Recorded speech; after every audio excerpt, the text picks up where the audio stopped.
இப்போ நடந்துகிட்டு இருக்கிற ஈரான் போர் இப்படியே கண்டினியூ ஆனிச்சு அப்படின்னா ஜூன் மந்த்ல 45 மில்லியன் மக்கள் பாதிக்கப்படுவாங்க. அதுவும் அக்யூட் ஹங்கர் அப்படின்னு சொல்லப்படுற கடுமையான பசிநிலைக்கு தள்ளப்படுவாங்க அப்படின்னு சொல்லிட்டு WFP அப்படின்னு சொல்லப்படுற வேர்ல்டு ஃபுட் ப்ரோக்ராம் அப்படின்னு சொல்லப்படுற ஐநாவோட உலக உணவு அமைப்பு பார்த்தீங்க அப்படின்னா சொல்லிடுறாங்க.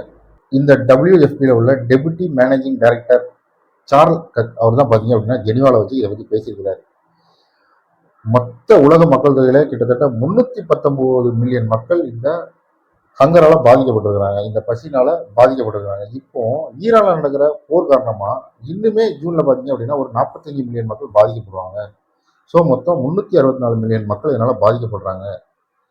இது வேர்ல்டுலே இந்த மாதிரி இவ்வளவு அதிகமா பாதிக்கப்பட்டது யாருமே கிடையாது. அந்த அளவுக்கு இது ஹையஸ்டா இருக்கு அப்படின்னு சொல்லி சொல்லியிருக்காரு.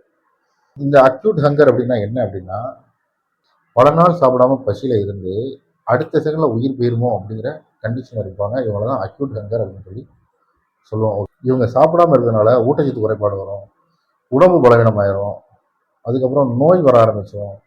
இந்த குழந்தைகளுக்கெல்லாம் பார்த்தீங்க அப்படின்னா வளர்ச்சி குறைபாடு வர ஆரம்பிச்சிடும். இது எப்படின்னா இறப்பு வரைய, கடைசியில் டெத்து வரைய கொண்டு போய் விட்டுரும் அப்படின்னு சொல்லி சொல்றாங்க.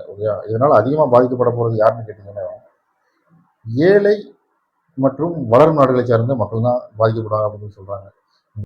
இந்த லெபனான் ஈரான்லாம் பார்த்தீங்க அப்படின்னா போர் நடந்ததுனால டைரக்டா பாதிக்கப்படும். ஆனா மறைமுகமா பார்த்தீங்க அப்படின்னா இந்த ஆப்பிரிக்கா, ஆசியா அண்ட் லத்தீன் அமெரிக்காவில் உள்ள மக்கள் தான் அதிகமாக பாதிக்கப்படுவாங்க. கச்சா எண்ணெயோட விலை பார்த்தீங்க அப்படின்னா இப்போதைக்கு அதிகமாக போய்கிட்டு இருக்கு. ஒரு டாலர் பீப்பாயோட ரேட்டு பார்த்தீங்க அப்படின்னா அமெரிக்கன் மதிப்பில் $100 தாண்டி போயிட்டு இருக்கு. கிட்டத்தட்ட $110 கிட்ட போயிடுச்சு. ஓகேயா, இது இப்படியே விலைவாசி போய்கிட்டே இருந்துச்சு அப்படின்னா இந்த உணவுப் பொருட்கள், அதுக்கப்புறம் இந்த போக்குவரத்து செலவு அதெல்லாம் பார்த்தீங்க அப்படின்னா அதிகரிக்க ஆரம்பிச்சிடும். ஸோ இதெல்லாம் அதிகமாகிறதுனால விலைவாசி கூட ஆரம்பிச்சிடும். இதன் மூலயமா அவங்க அக்யூட் ஹங்கரால பாதிக்கப்படுவாங்க அப்படின்னு சொல்லி சொல்றாங்க. ஓகே.